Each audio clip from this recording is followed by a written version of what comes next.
today we step into different worlds from Lagos to Osun State, where two generations are defying age and time, making bold statements with their works of art. We'll see that and more on this week's edition of the program. Thank you so much for joining us. I'm Melinda Akinlami. Let's quickly take our arty quotes and I'll give you details in a moment.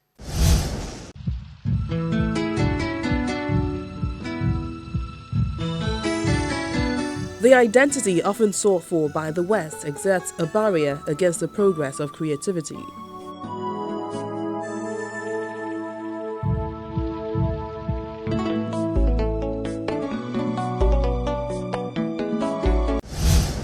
Here's the definition of an artist who rose from grass to grace.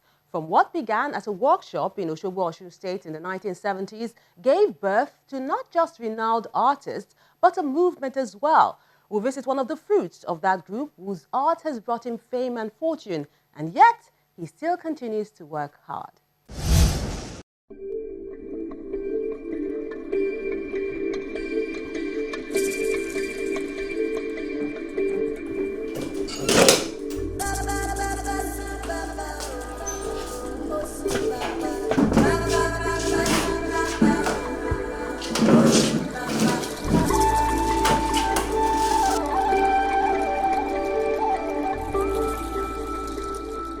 For 2 days, our cameras captured veteran artist Jimoh Buraimo, who has been described as an epitome of creativity, thinking and creating new works of art in his studio in Osogbo, the Osun State capital.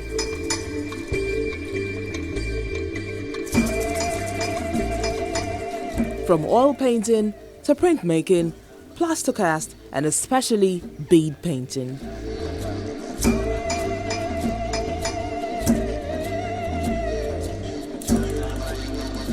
I've been working on oil. I can work on oil without bead. I can work on beads with oil. So therefore, that is the one, with beads, without bead, which is oil only, like what you see here. So the difference between these is a big gap.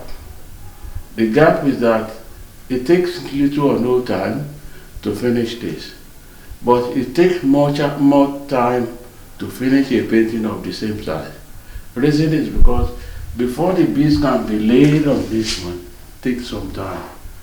For those who have not heard the name, he was amongst the 6 artists selected by the Uli and Georgina Bear workshop in the 1960s. Both of them were masters in their time and were shopping for the next big thing.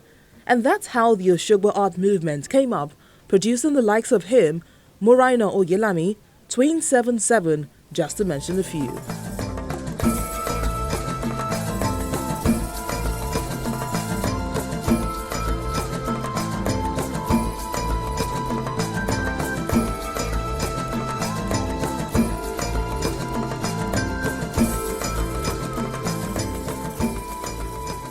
And that's why teaching has gradually become a big part of his artistic career, because it was from that kind of experience that he was discovered. The kind of art I'm doing is very, very special, and it's a kind of crusade, because there are some artists who will not want to teach, but I want to get them acquaintance to my work, and at the same time give them a livelihood, because I don't see why I have to hoard it, because it's very important to me that I have to share what I have with other people.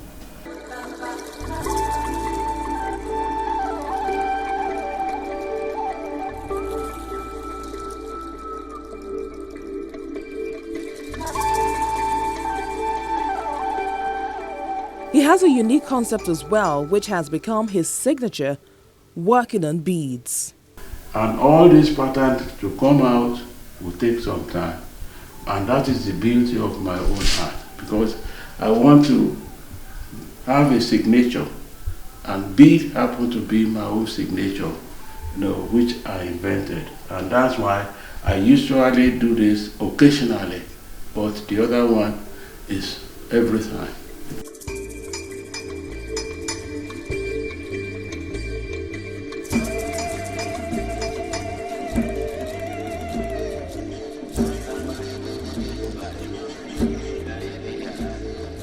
In 1975, he opened the first African bead gallery, and it's been uphill from there, which means more demand for this unique kind of art. For instance, this is one of the pieces he just completed. It's called The Affectionate Mother, done with a mosaic. Usually, mosaic art is something that is very old technique. Old in the sense that mosaic is a kind of glass imported to Nigeria, but it's evolved the olden days in the Roman Empire, and mosaic, play a lot of roles, and usually it's good to use it for a mirror. So usually, but it usually come in this formula, in this form, sheet by sheet. We have to get it cut just as it is to be able to achieve all this line. See how this, to get everything down just like that.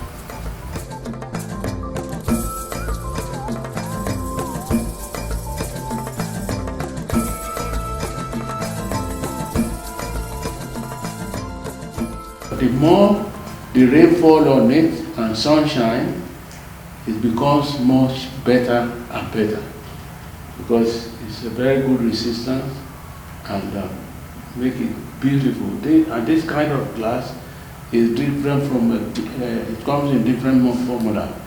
This is what is called the glass pizzaza, which is quite different from other mosaic. If you look at it carefully, you will see the baby and the woman, carrying the woman. But it is within the flower. You can see the flower, and then the background, is a kind of a bright color. Because when this area is dark, then we have to bring it up by using brighter color. So it's the baby, woman, the affectionate mother. He believes that the Yoruba people have always incorporated beads in many of their creations. The glittering look encouraged their use in decorating the king's regalia, including crowns, some of which are displayed here, shoes and walking sticks.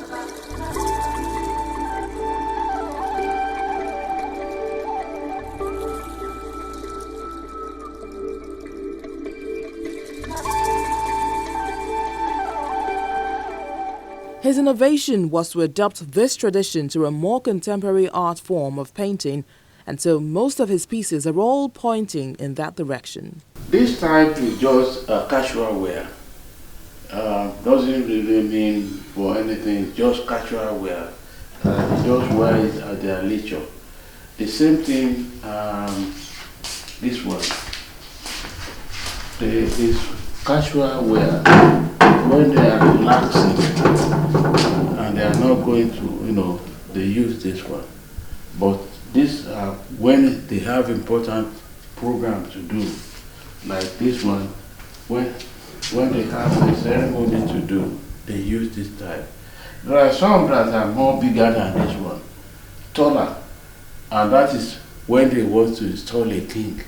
It used to be about 2 feet high, and with all beads dropping down. So different from all this. But that one is more of when they are having a ritual program, traditional program, before they can use that one.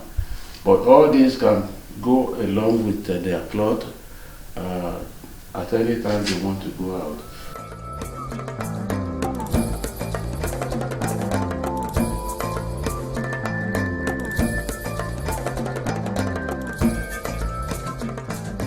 He has always used art to celebrate the beauty and culture of the Yoruba people, especially those in Osogbo. That's why he plays a major role in most of the festivals there and the ones taken outside the shores to show that Nigeria has a lot of potentials as art feeds tourism. This one is a maiden lady, just to establish, to show the adirator that we usually have. That is our own tradition, materials are beautiful. As for the awards, too numerous to mention, his passion at the moment remains to ensure this legacy, which is the bead painting tradition he has built, moves to the next generation and beyond.